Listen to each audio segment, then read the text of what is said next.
राधा कृष्ण का प्रेम ग्रंथ पढ़ने से नहीं होता, माला जपने से भी नहीं होता। ध्यान रखना, क्योंकि माला जपने से होगा तब जप के साथ उसमें तीव्र उत्कंठा पैदा हो, भगवान के प्रति एक तड़प पैदा हो गोपियों की तरह, तभी ये कृष्ण प्रेम मिल सकता है। नहीं तो बहुत मुश्किल है, ऐसे नहीं मिल सकता, बहुत सावधानी का है। चींटी भी फिसल जाती है इस मार्ग से, इतना फिसलन वाला रास्ता है, लेकिन गुरु की कृपा से ही यहां बचा जा सकता है। गुरुदेव की कृपा होगी तो ही इस मार्ग में सीधा जाएगा, और थोड़ी सी श्रद्धा हटी तो गिर जाएगा। बहुत कठिन मार्ग है, कठिन जब तक समर्पण नहीं हुआ। अपनी दुनियादारी की जो चालबाजी हम दिखाते हैं, पाखंड दिखाते हैं, अपने को दिखाने की कोशिश करते हैं, तब भगवान कहते तू दिखाता ही रहे, मैं तुझको मिलने वाला ही नहीं हूं। जब बच्चे की तरह पुकारना आ जाता है, छोटा बच्चा क्या साधन करेगा, अपने मैया को पुकारना जानता है वो बच्चा, और कुछ नहीं जानता। उसके सामने आप करोड़ों रुपए रख दो, वो कुछ देखेगा भी नहीं उधर। उसको कितना ही कुछ भी दे दो, वो सिर्फ जानेगा तो अपनी मैया को जानेगा। ऐसा ही बनना है, ऐसी निर्मलता, ऐसी सरलता, ऐसे ही भाव केवल और केवल गुरु शरणागति से आते हैं, और कोई तरीका हमें तो मिला नहीं, ना हमने संतों से सुना। तो इसलिए जीवन जा रहा है, सावधान हो जाओ, बहुत सावधानी का विषय है। और आज तो बहुत ही गंभीर विषय है, कृष्ण लीला। भगवान की कृष्ण लीला को समझना बड़ा कठिन है। कृष्ण लीला का रहस्य है, उसको जानो। और जब रास का मतलब है विरह का वो रस, मिलन की तीव्र उत्कंठा, जब भगवान से मिलने की तीव्र उत्कंठा होती है, तब एक विरह जन्य एक रस प्रकट होता है, प्रभु को पुकारने का। जब प्रभु को पुकारने का रस प्रकट होता है, तब हमारे हृदय में भगवान से मिलने की एक वो तीव्र उत्कंठा पैदा होती है, और एक रस पैदा होता है। भगवान भी उतना ही मिलने के लिए आतुर होते हैं। जब भक्त और भगवान दोनों ही मिलने के लिए आतुर हों, तो मिलन की उस वियोग को रास कहते हैं। बोलो राधे राधे। लेकिन ये सब साधन से ना होई, तुमरी कृपा पावे कोई कोई। ये साधन से नहीं, साधन साधना का विषय नहीं है।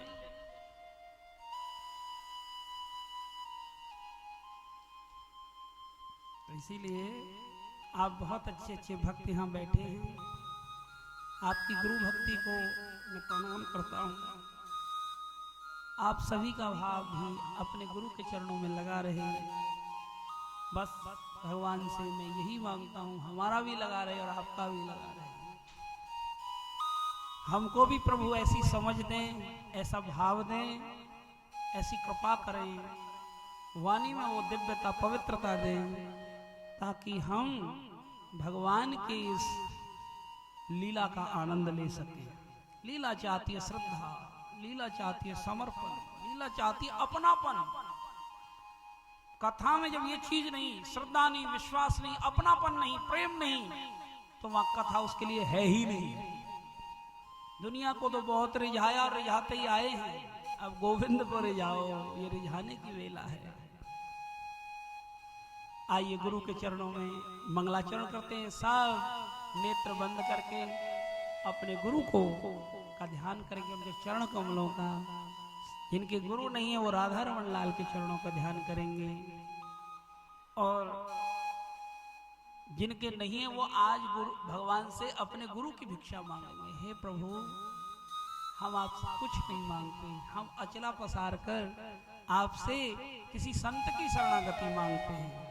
हे प्रभु, यदि संत की शरणागति मिल गई तो जीवन बदल गया, और संत की शरणागति नहीं मिली, गुरु नहीं मिला। गुरु मिलने से मतलब ये नहीं है गुरु मंत्र लेना ही काफी नहीं होता, उसकी वाणी को सुनना होता है, उसके रस को, जो उनके हृदय का जो रस है, वाणी का जो रस है, और वो रस भगवान के चरणों तक ले जाए, राधा गोविंद की भक्ति सिखाए, तो समझ लेना सही है गुरु। और राधा गोविंद की भक्ति नहीं बताते, अपनी ही पूजा करवाते हैं, वहां खतरा है। प्रेम से बोलो राधे राधे राधे। तो आइए गुरुदेव के चरणों का ध्यान करते हैं। वंदे हम श्री गुरु श्री परम दयालु परम कृपालु असरण शरण दीन बंध श्री राधा रमण लाल और श्रीमन महाप्रभु की, उनके ही चरणों के चरण अनुरागी श्री सतगुरुदेव भगवान की महती कृपा से आज का बहुत ही पावन पुनीत अवसर श्री कृष्ण जन्माष्टमी के परम उत्सव पर प्रभु की दिव्य अति दिव्य लीलाओं में जो हमको अवगाहन करने का, रसपान करने का सुंदर सौभाग्य मिला है, उसके लिए हम प्रभु के चरणों में कोटि कोटि नमन करते हैं। सब आचार्य गणों के चरणों में सब नमन प्रणाम करते हैं। सब भक्तों के चरणों में दंडवत प्रणाम करते हैं। एक हे संत भक्तों, हम पर कृपा करना है। गोपी गोपिकाओं, हमारे अंदर तो इतनी पात्रता नहीं, ऐसा शुद्ध हृदय नहीं, एक आपके मंगलमय चरित्र को हम कह सकें, हम पर ऐसी कृपा बरसाए रखना है। निताई गौर, आपकी कृपा नहीं होगी तो ना तो कोई इस कथा को कह सकता है, ना इस कथा को सुन सकता है। क्यों? ये प्रेम में भीगी हुई कथा है, प्रेम भक्ति, प्रेमा भक्ति को देने वाली कथा है। तो ये साधारण जीव के लिए नहीं, जो विषयी लोग हैं वो इसमें प्रवेश नहीं कर पाते, जो नुगरे लोग हैं वो इसमें प्रवेश नहीं कर पाते हैं। ये भगवान की दिव्य अति दिव्य लीला है। इसके लिए बहुत प्रार्थना करनी पड़ती है। कथा का मतलब स्वयं भगवान, कथा का मतलब स्वयं मेरे राधा रमण लाल उस रस को पिलाने के लिए आए हैं। कथा कोई मजाक थोड़ी होता है। कथा साधारणतः मिलती भी नहीं है और कोई देने वाला भी नहीं होता, वो तो ठाकुर जी की कृपा होती है। तो आप सभी भक्तों का, मेरी माताओं का और पिता तुल्य बुजुर्गों का, दृश्य और अदृश्य शक्तियों का, उन समस्त भक्तों का हृदय से बहुत बहुत अभिनंदन। आइए अपनी समस्त संसार की चेष्टाओं को हटाकर अब हम निताई गौर भगवान के चरणों में चलते हैं और उनसे प्रार्थना करते हैं, हे निताई गौर, हमारे अंदर ऐसे भाव प्रकट करना, आपकी इन दिव्य अति दिव्य लीलाओं का हम चिंतन कर सकें, इनका रसपान कर सकें, ताकि अपने जीवन को धन्य बना सकें। हे गौर, हे निताई गौर, हम पर कृपा करना। हे गौर, हम पर कृपा करना। खूब भाव के साथ निताई गौर के चरणों में खूब प्रार्थना करो। प्रार्थना से ही प्रभु रीझते हैं। ये कथाएं प्रार्थना के लिए होती हैं। प्रार्थना नहीं तो प्रभु कहाँ रीझेंगे।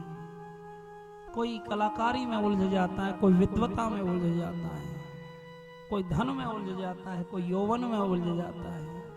ये माया के प्रपंच हैं। मजबूती से गुरु के चरणों को पकड़े रखो और कहते रहो, हे गोविंद, अब तो जीवन की अंतिम बेला आ चुकी है। कौन सा दिन होगा हे नाथ जब आपके उन दिव्य दर्शन का मुझे लाभ प्राप्त होगा? कब मुझको अपनी कह के पुकारोगे हे नाथ? वो कब होगा इसी वेला? खूब प्रभु गुर जाओ। बोलो वृंदावन बिहारी लाल की जय। प्रभु को पुकारता है एक, हे हरि अब मुझ पर कृपा करो, मैं बहुत इस संसार में घूम लिया हूं, मैं सब कुछ बन के देख लिया हूं, बस मुझे अपने चरणों का दास बना दो। जो खूब प्रार्थना करता है, हे नाथ मुझ पर कृपा करो, तो उसको जीवन में कोई समर्थ गुरु मिलता है। लेकिन फिर सावधानी की बात यह है, गुरु का मिलना बहुत बड़ी बात है, लेकिन यहां से तो रास्ता शुरू हुआ है, इसको खत्म मत समझना।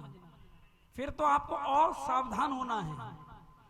जैसा, क्योंकि जिसने गुरु धारण नहीं किया है वो गलती करे तो करेगा ही करेगा, और जिसने गुरु धारण कर लिया है और वो गलती करेगा तो अब उसको डबल सजा मिलेगी, डबल अपराध गिना जाता है। क्योंकि गुरु कृपा से उसका भजन भी कई गुना होता है, लेकिन सावधानी हटी दुर्घटना घटी। आज का बहुत ही पावन अवसर है जन्माष्टमी, और कोई भक्त ऐसा हो जो संत गुरु शरण में अभी तक नहीं गया हो और वो भगवान की माला लेना चाहता है, भजन करना चाहता है, तो आज बहुत पावन अवसर है, वो माला ले सकता है। उसका कोई शुल्क नहीं है, निःशुल्क ये माला उपलब्ध करवाई जाएगी। फिर पता नहीं दोबारा कब यहाँ सत्संग कीर्तन हो, तब ऐसा संयोग। कृष्ण जन्माष्टमी का तो 1 साल में ही बनेगा, इससे पहले तो आएगी नहीं कृष्ण जन्माष्टमी। तो जो मैया रह गई हूँ, जो भक्त रह गई हूँ, और जिनकी इच्छा है कि अब मैं भगवान का भक्त बनूं, जीवन को सरस बनाऊं, अपना पीछा दुखों से छुड़ाऊं, और मैं भी भगवान के प्यारे प्यारे भक्तों में बैठकर कीर्तन गाऊं और उस आनंद को मैं भी लूं जिनको संत ले रहे हैं, तो उसका माध्यम है भगवान के भक्त बनना, पहले गुरु शरणागति में आना। क्योंकि गुरु के बिना ज्ञान होता नहीं, गुरु बिन ज्ञान न उपजे, जय हो। गुरु बिन मिले मिटे न दोष, जय हो। गुरु बिन सत्य ना लखे, तो गुरु बिन मिले न मोक्ष। गुरु बिन ज्ञान न उपजे, गुरु बिन मिटे न दोष, और गुरु बिन सत्य को ना लखे, गुरु बिन मिले ना मोक्ष। लेकिन भाव होने चाहिए, जितने भाव उतने ही नजदीक ठाकुर के आप पहुंच जाओगे, और भाव में कमी रह गई तो पता नहीं फिर इस 84 में जाएंगे, फिर कहाँ भटकेंगे, फिर पता नहीं ऐसा जन्म, ऐसा मौका मिले या ना मिले। इसलिए खूब भाव के साथ प्रभु से प्रार्थना करो, कोई अभागा ना रह जाए। हरि नाम की इस नैया में सब बैठो, गुरु महाराज सबको पुकार रहे हैं, आओ इस हरि नाम की नैया में सब बैठते हैं। जब गुरु के चरणों में जीव समर्पित होता है, तब राधा रानी की कृपा उसके ऊपर आती है, तब जीवन में आनंद आता है।